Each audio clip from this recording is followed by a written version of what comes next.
Good afternoon, students.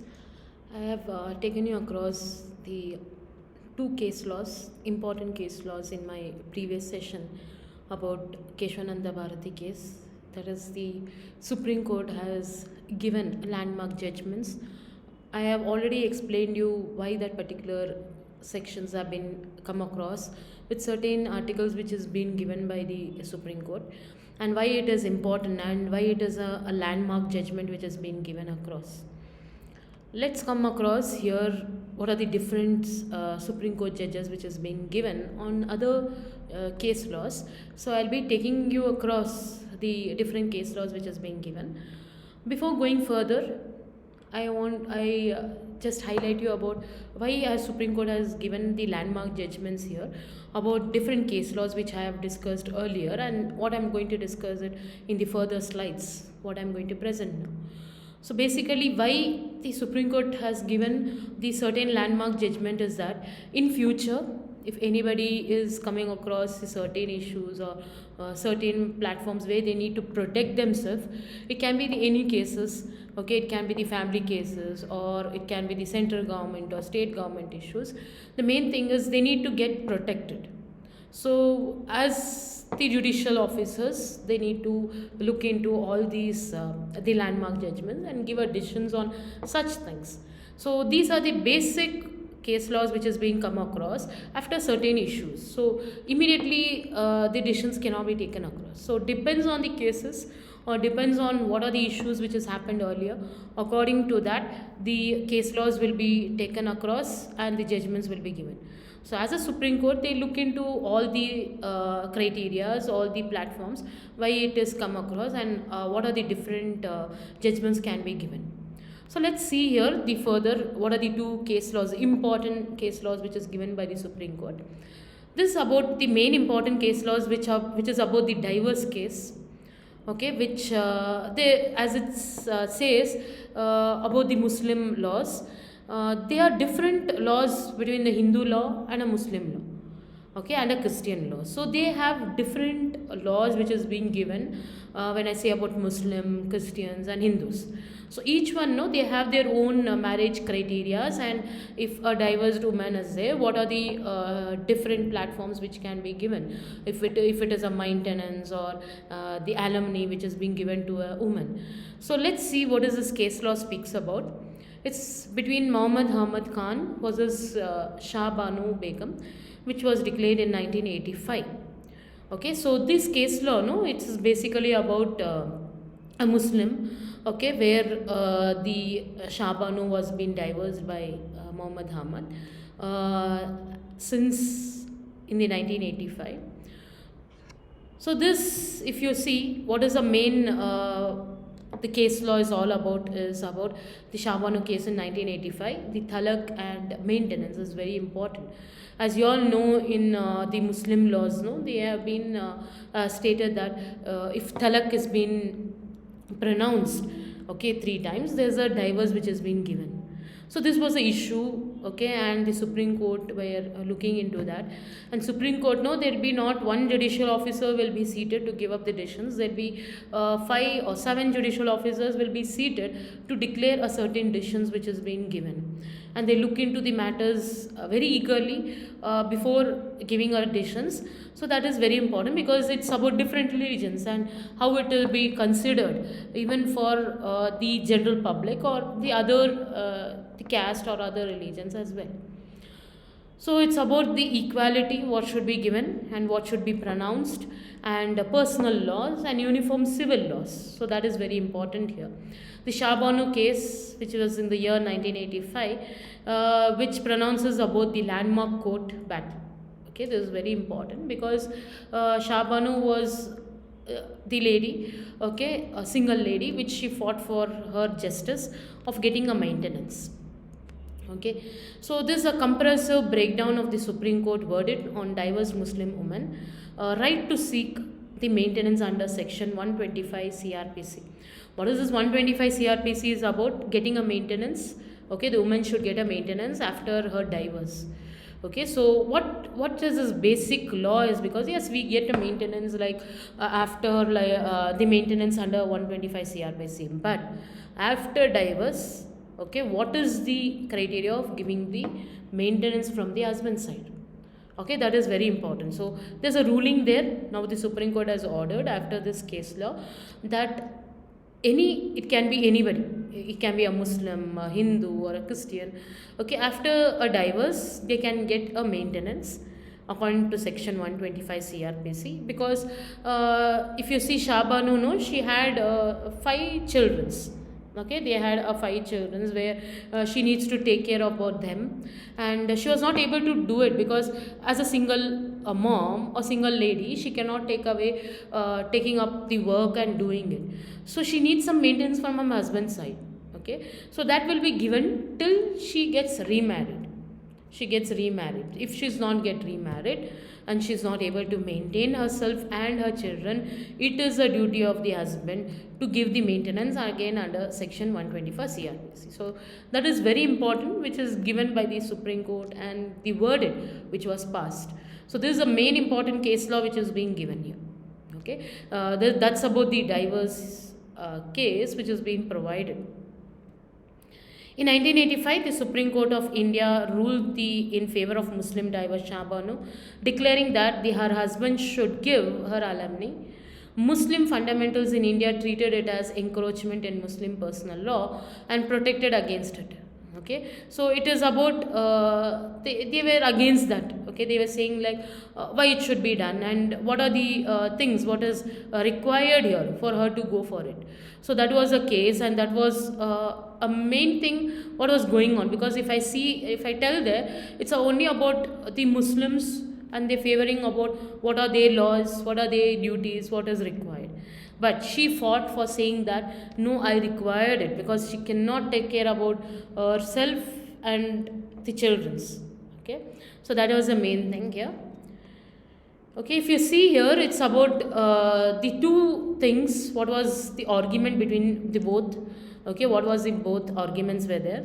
It's about Muslim personal law limits maintenance to iddat period. So what is that iddat period? Is nothing but the divorced. Okay, for example, in a Muslim, okay, as I told you earlier, in a Muslim, a Christian and Hindus, we have certain religions which should be followed. So what is this iddat period is nothing but they say that after a divorce, if a husband and wife has been divorced, okay, a woman should be there, okay, should be there in the house, okay, and should be locked there for 4 months and 10 days. So that is mandatory. That's called iddat period.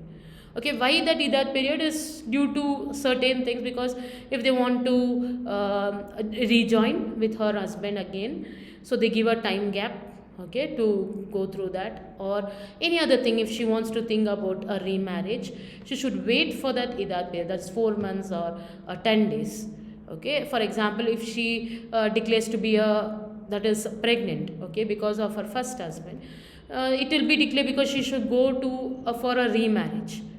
So there's a gap there giving that 4 months 10 days, that is called iddat period. So Muhammad Ahmad, even he is an advocate, he says that I can give a maintenance till the iddat period. After that, I'm not legally giving her any maintenance. So that's what he was arguing on that matter. And payment of mahar discharges the husband's responsibility. What is this? Mahar is nothing but during their wedding time, okay, what are the transactions which has happened between them. Okay, what is the informations or anything between the elders during the marriage times, whatever it is there. So he declares that I've already discharged my responsibilities, what I should be giving. So that is what he declares, and he says that according to the Muslim law. Section 125 CRPC should not override the personal religious law. So that he declares that, because he says that the Muslim law, he needs to follow it. And he declares, since we are from the Muslim background, we cannot take away whatever the religions or whatever the matters which is required. So that's what he fought for it. But when you see the argument which is given by Shah Bano, she says that section 125 CRPC is a secular provision meant to prevent the destitutions. What is this destitution? It can be any religion. It's not only about Muslim, okay, it can be any religion. If they are facing like they cannot maintain themselves or maintain their children after the divorce of their husband, or they cannot go with any other things like getting the finance related, so they need to get a maintenance. So that's what she argues. It applies to all citizens irrespective of religion. Just now I told you, I've already given there. It applies to all the religions, whichever religions they belong. So maintenance should be given. So mahir is not a substitute for the maintenance. So that is very important because it's a dealing which has been there under Muslims, like they deal with within their family members before the marriage. But she says that that is not a substitute what you need to give as a maintenance, because maintenance is different and what has been declared during the marriages will be different, because she declares that is after the children, okay, after the children are born, how many children are born and how to take care about them. That's what she defends for herself. So this is about the argument what is given by Shah Bano. So according to this justice, it's a right to justice for the new generation. So that is very important. So that is what I told you earlier. This is a landmark judgments. So any woman who has been come across, okay, if a divorced woman, whether it can be the Muslim, Hindu, any religions it can be, if they have been divorced, it is a duty of the husband to give a maintenance till she gets remarried, and depends. Okay, I'm not saying like all the divorced women should be given a maintenance after that, because alumni will be settled. But main important is if in further she cannot maintain herself or she cannot defend herself with the financial problems after the children, again she can file a case in the court and say that I need a maintenance again after the divorce. So this has come across due to Shah Bano's case, and it's a ruling which is being given by the Supreme Court. So just to highlight about what is the judgments which has been given. Muhammad Ahmad was a Shah Bano 1985 to CSS, that is Supreme Court judgment, which is given under 556, is a landmark Supreme Court of India case that affirmed a diverse Muslim woman right to maintenance against section 125 CRPC. That is, it's a criminal procedure code, ruling that the secular law prevents overall personal laws. So you cannot take your personal law and come and state that this is what the judgment should be given. The judgment established that husband must maintain the divorced wife if they cannot maintain themselves regardless of religion. So I have highlighted about this now, that it can be any religions or anything. You cannot take your personal law and say that according to my law it says like this. So you cannot declare that. Regardless of any religions, they need to maintain and they need to see their wives till they get remarried, or they should be a financially a strong person, okay, after they receive the alumni and they cannot need any further assistance. Till that they need to declare, that is, they need to be giving their maintenance. So that is very important. Under section 125 1A, if a person having sufficient means neglects or refuses to maintain his wife, unable to maintain herself, a magistrate of first class may, upon proof of such negligence or refusal, order such person to make monthly allowances. This is very important declaration which has been given, because it states that it is a duty of a husband to take care, because it shows that a wife cannot maintain herself and to take care of her children if children is there. So it is a duty to see that they have been paid the maintenance. So under subsection 3 of section 125, if husband has contracted marriage with another woman and keeps a mistress, shall be considered to be the grounds of wife refusal to live. Okay, this is about the marital affairs. Okay, what we consider here. Okay, if wife comes to know about it, or he is having any relationship with any other woman, so if wife comes to know about it and she refuses to live, so according to section 3, she can also declare she can get a divorce and get a maintenance again to take care about herself, because it's a fault from the husband's side. Okay, this is what the judgment which is being given under this act okay, under this particular case law, which is an important case law, and in future also it will be used. As I said earlier, in every cases it cannot be used, depends on the cases what is being come across and how a woman can maintain herself and how the maintenance can be provided, because nowadays we come across like the salaries which is being paid, okay, the husbands, how much salaries they are earning and how much of percentage of salaries should be given, because if you see some of their wives, they don't have children, so there is no issues there. So what I mean by issues, in the sense there is no children. So when there is no children, it is not required, because whatever the maintenance shall be given will be given only to the wife. Since Shah Bano case, if you see, she had 5 children, so she cannot maintain herself. So she fought alone to see that she will get a declaration and she could get a maintenance from her husband. So Supreme Court has told you need to pay a maintenance. So personal law is different, and giving the maintenance under the CRPC, 125 CRPC is different. That's what they declared under this case law. Let's see the next case law. We have Article 356 of the Constitution. Before I go further, what is this 356 of the Constitution article? I'll just give a highlight about it. So what is this Article 356 of the Constitution? In the sense, it's a presidential rule. What do you mean by presidential rule? In the sense, all of you know, like we have a state, okay, state cannot run alone, okay, there's a governor for a particular state. Governor will intimate whatever happening in the state to the president, okay, the president of the central. So if any problem is there, a state cannot be run, and there's some problem under this the state or the ministers like chief ministers and other ministers in the cabinet, if any problem is there, they intimate to the president. So what is this presidential rule? In the sense, they will come forward and they say the state cannot run with these particular chief ministers and ministers. They take up the ruling. Who's going to take up the ruling? The president will take up the ruling. So who's going to intimate is the governors will intimate, stating that the state is not doing their duties. So when they are not doing their duties, they need to report. What is the state duties? What is the state duties? In the sense, what is the ministers or any of the members in the legislative assembly, what they should contribute? Basically, they need to contribute. For example, you need to see that the hospitals are maintained properly, the schools, the roads, and the particular states which I'm talking about. So when states, different states are there. So when states are being there, so each and every things what is required for the people should be taken care.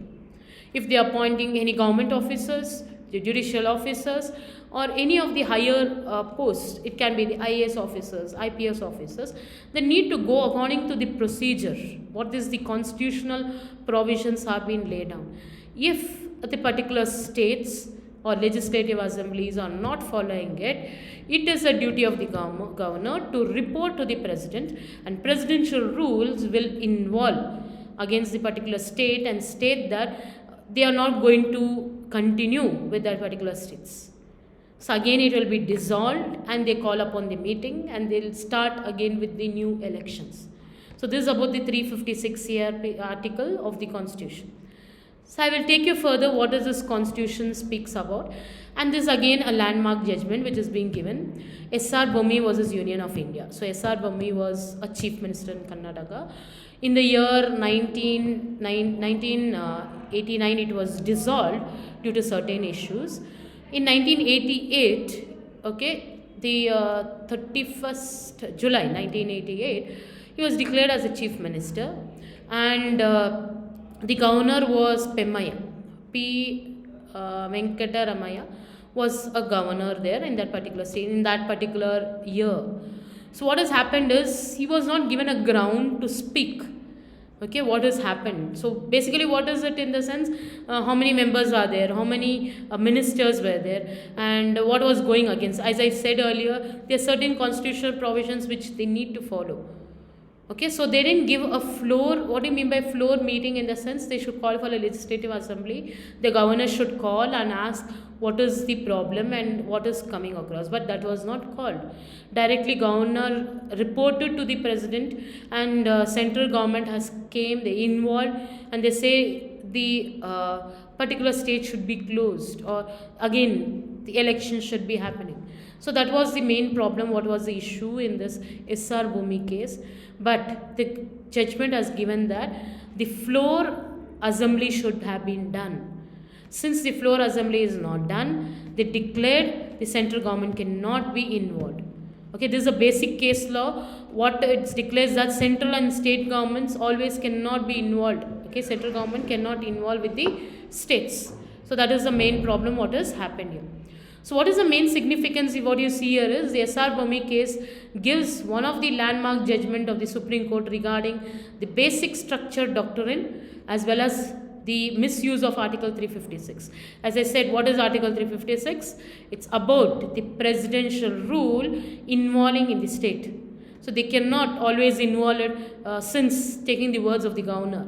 So they cannot do that. Okay, that should be stopped. They cannot misuse it. The judgment provided clarity on the scope and limitations of Article 356. So, any extraordinary circumstances, if it is an extraordinary circumstances which we cannot handle it, then the presidential rule will be involved. But always you cannot involve the presidential rules for the matters which should be solved in the legislative assembly of the state. The principles laid down by the Supreme Court were consistent with the recommendation of the commissions. Okay, Sarkariya Commission. So they have certain principles which has been laid down. That's what the court has been ordered here. The case affirmated the principles of federalism, that is stating the state government are not subordinate to the central. That's what I said earlier. They are not subordinate because they are acting alone and they are working with whatever the ministers they have, the chief ministers and legislative assemblies. So it is not required the central government involving there. The judgment asserted the role of judiciary in scrutinizing the president's action under Article 356 because as I said earlier, it's not one judge sitting there and finalizing this decision should be taken. Since 7 judges were seated, they looked into what are the rules or what are the actions which is taken by the presidents and whether they have misused the 356. But they declared, since they are not given, if you see that, if affirmed that floor of assembly is the sole authority of the government majority. Okay, so it is an opinion. The subjective opinion was not given by the government to call upon the, that is Bommai. Okay, SR Bommai they didn't call. And call for the meeting and stating that what was the main problem. Since they didn't do it, presidential rule has directly affected the state. That was the main problem, what was being declared. SR Bommai case is a landmark Supreme Court judgment that restricted the arbitrary use of Article 356, that is presidential rule, to dismiss the state governments. Okay, you cannot dismiss directly and say that you cannot close it. Right? You need to come across what is the main problem, what is come across. It established that the government majority must be tested on the floor of the house, not by the governor's directions. Okay, discretions of the government should not be there. Okay, always you cannot be dependent on the government. Okay, for presidential rule also coming inside, first they need to see what is the main problem and directly cannot be affected, making the federalism a basic. So these are the case laws, the 2 case laws what I wanted to discuss in this particular sessions. If you see, there are many Supreme Court declarations which is given for each and every case, and these are the very important 4 case laws which I have discussed. Okay, so you can just go through that and get an highlights about why these case laws are being given. And you can see even various videos related to this and why it happened, because it was many years back and still now in this era we are using that particular case law to declare any judgments. So nowadays also the judges have come across and they give judges on this particular case law itself. Either it can be Keshwananda Bharati case or Bommai case, that is SR Bommai, or Shah Bano case when it comes to family matters or any other government related matters. So they look into different case laws. So there are other case laws, important case laws which has been declared so that they can fight for it and they can get their rights. So this is about the constitutional rights, which is very important for every person, okay, across, so that it can be a different religions or different matters. So you need to know what is required and what should be taken over, and we need to go in depth about different articles and different matters which comes to the civil codes or criminal codes, what is required here, because there are different sections and different articles. So this is about just a basic what have been discussed here, because when I say about different articles, there are different articles which is being given to defend on a particular matter.